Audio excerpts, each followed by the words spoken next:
Assalamualaikum warahmatullahi wabarakatuh.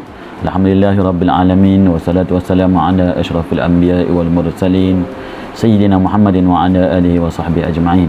Qala rabbi israh li sadri wa yassir li amri wahlul 'uqdatam min lisani yafqahu qawli.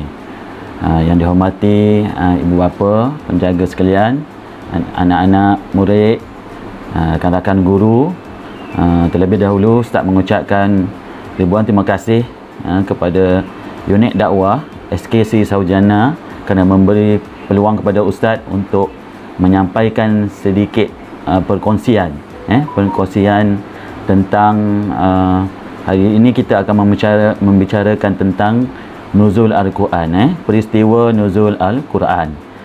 Okey, baiklah. Nuzul Al-Quran tu, apa maksud nuzul Al-Quran?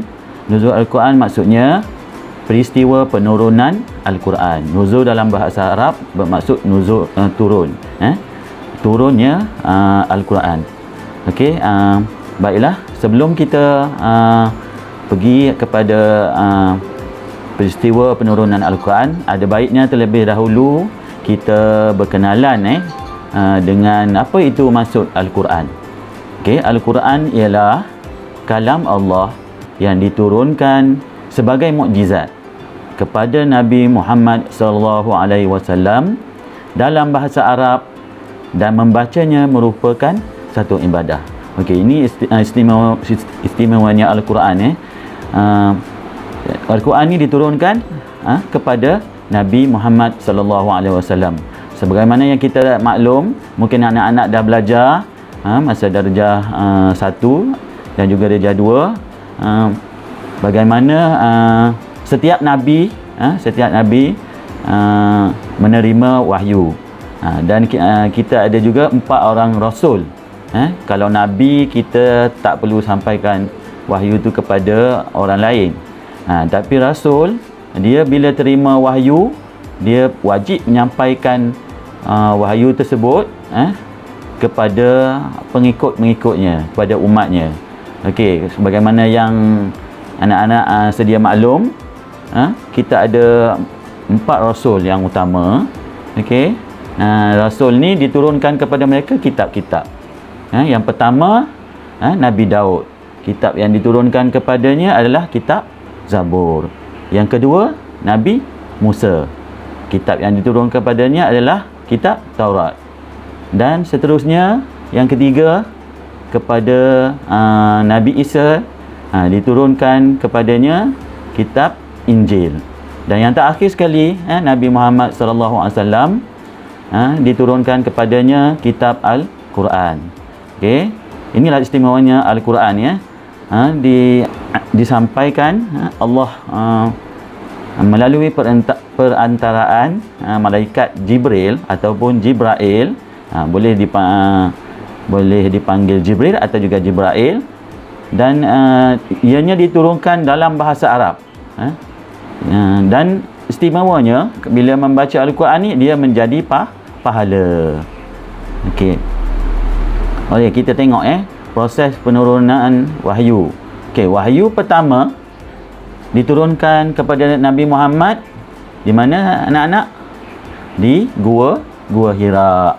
Gua Hira terletaknya, okey, Gua Hira ni dia terletak di berhampiran dengan Mekah, di sebuah gunung yang bernama Jabal Nur, Jabal An-Nur. Okey, jarak Jabal An-Nur ni dari Mekah adalah 3.2 km. Jauh anak-anak. Tu bukan dekat tu. Kalau kita berjalan, berpeluh-peluh tu, nak sampai tu bukannya dekat. Tapi Nabi Muhammad sallallahu alaihi wasallam, kenapa? Sebab masa tu masyarakat jahiliah ni, masyarakatnya teruk, rosak akhlaknya. Nabi Allah pelihara dia tak terlibat dalam perkara-perkara yang tak baik. Jadi masa tu Nabi berulang-alik sebelum turunnya wahyu yang pertama ni. Nabi berulang-alik dari Mekah ke Jabal Nur ni untuk kita panggil Berkhalwat maksudnya berada seorang diri dengan dan beribadat kepada Tuhan yang Esa. Sehinggalah suatu hari turunnya wahyu yang pertama kepada Nabi Muhammad sallallahu alaihi wasallam. Okey.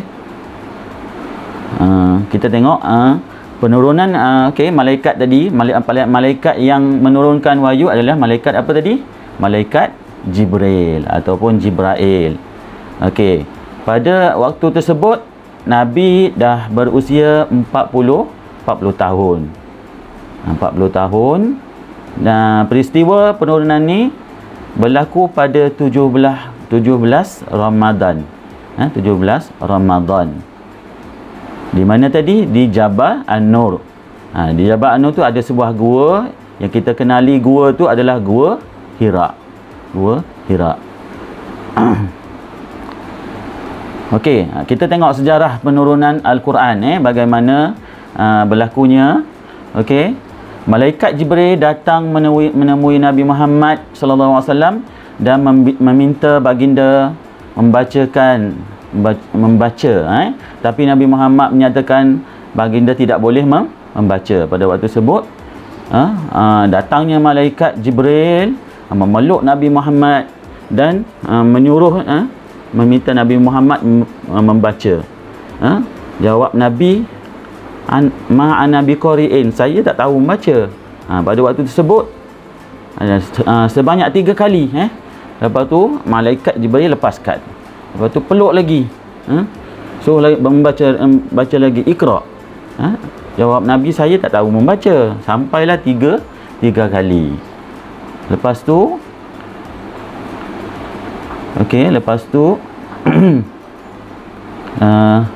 baginda malaikat Jibril ni membacakan surah Al-Alaq. Surah Al-Alaq ayat 1 sehingga 5. Nabi selepas tu Nabi pun mengikutlah apa yang disuruh baca tersebut. Surah Al-Alaq. Okey. Bismillahirrahmanirrahim. Iqra bismi rabbikal ladzi khalaq. Khalaqal insana min 'alaq. Iqra wa rabbukal akram. Alladzi 'allama bil qalam. 'allamal insana ma lam ya'lam. Okey. Tempoh yang pertama 13 tahun, iaitu semasa Nabi berada di Mekah. Kita kenali ayat-ayat yang turun semasa dekat Mekah, ayat Makkiyah, yang terkandung semua sekali sebanyak 86 surah dalam masa 13 tahun. Selepas itu itu sebelum hijrah.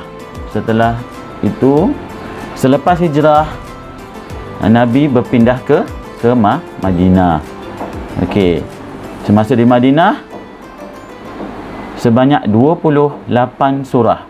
Sebanyak dikenali juga dengan ayat Madaniyah dalam tempoh 10 tahun. Okey. Al-Quran ni adalah mukjizat yang teragung.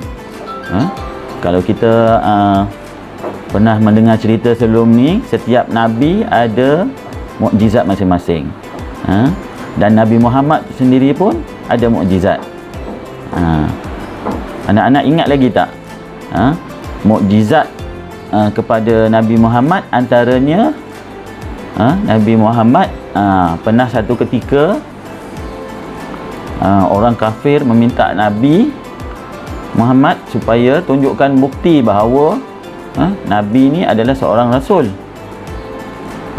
Mereka meminta Nabi supaya bulan ke atas langit tu, kalau kau betul Nabi, kau belah bulan tu. Dengan izin Allah Subhanahu Wa Taala, Nabi belah bulan bulan yang berada ke atas langit tu terbelah dua. Tapi sebenarnya orang kafir ni dia tak nak beriman pun. Dia sengaja minta benda yang mustahil, supaya Nabi tu tak boleh nak buat. Tapi dengan izin Allah, mukjizat Nabi telah membelah bulan tersebut dan bulan tu telah menjadi dua. Akhirnya orang kafir mengaku, tapi sebenarnya dia hanyalah sebagai alasan. Mereka juga tidak beriman. Akhirnya tidak beriman juga. Itu hanyalah sekadar alasan untuk meminta Nabi supaya membuat sesuatu yang mustahil. Tapi dengan izin Allah, Nabi telah berjaya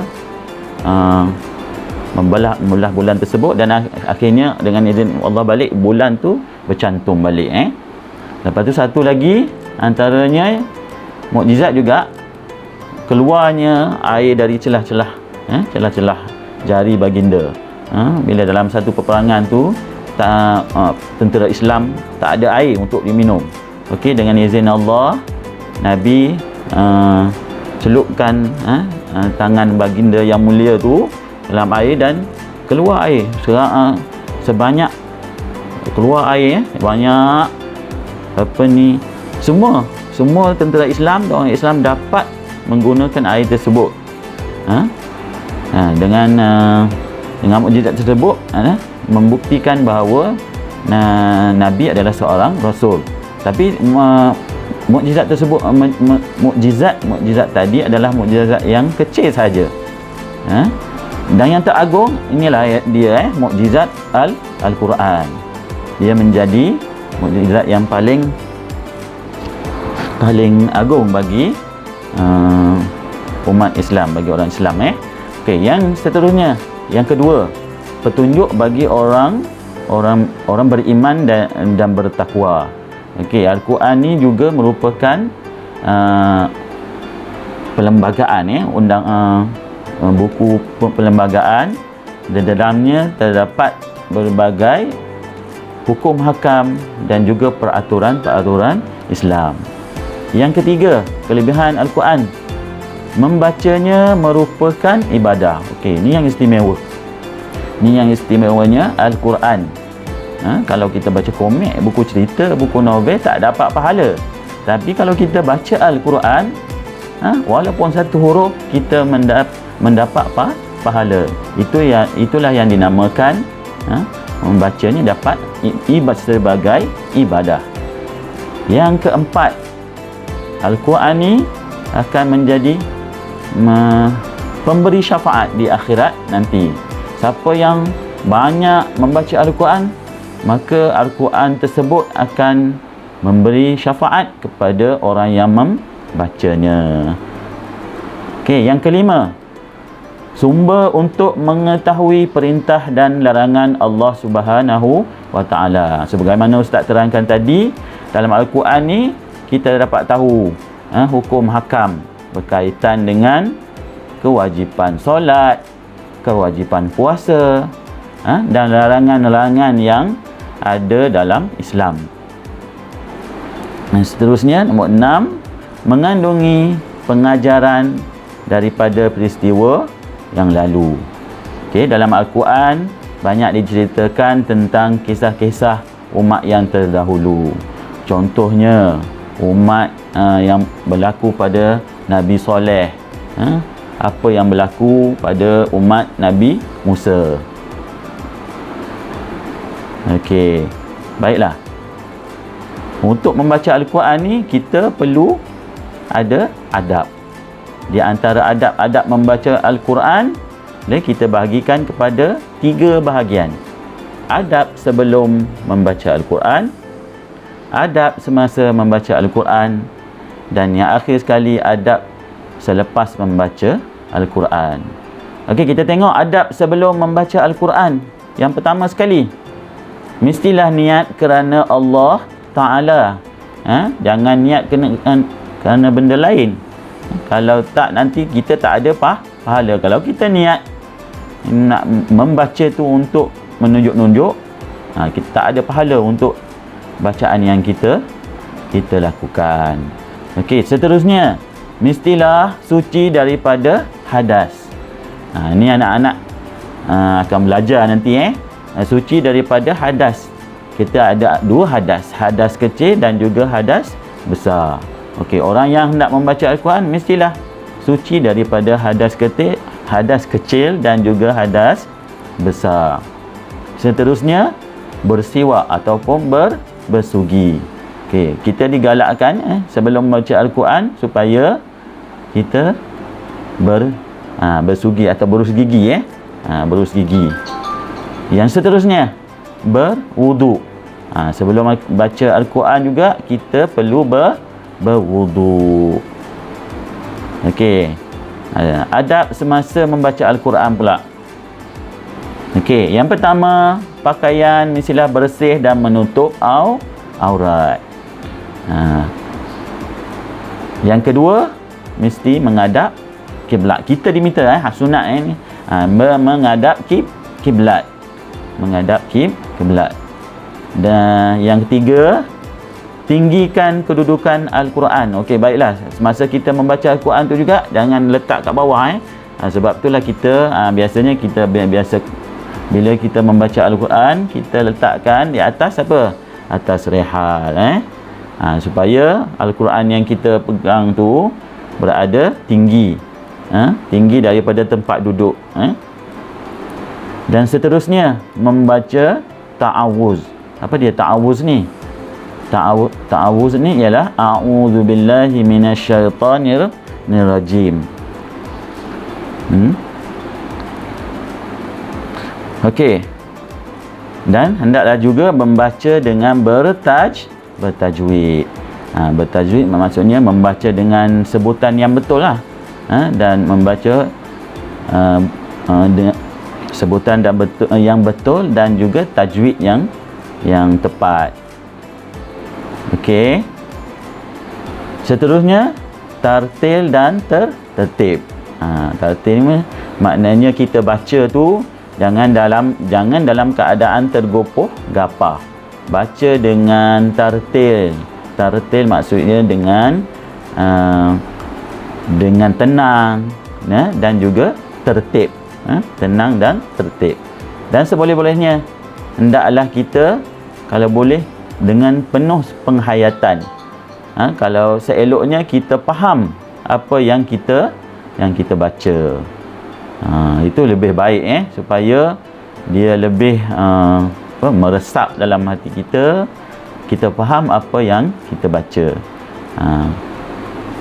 Dan seterusnya adab selepas.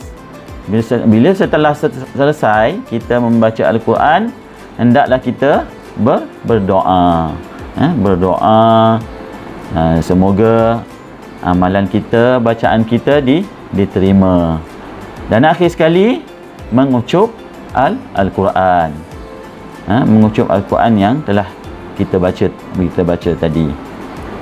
Okey, Ustaz rasa itu sahaja perkongsian kita untuk kali ini. Dan Ustaz harap dengan baki Ramadan yang ada ni, kita sama-sama dapat memanfaatkan bulan Ramadan yang masih ada dengan memperbanyakkan bacaan Al-Quran. Okey, jangan sia-siakan masa yang ada. Okey, sekian dulu. Wabillahi taufiq wal hidayah. Assalamualaikum warahmatullahi wabarakatuh.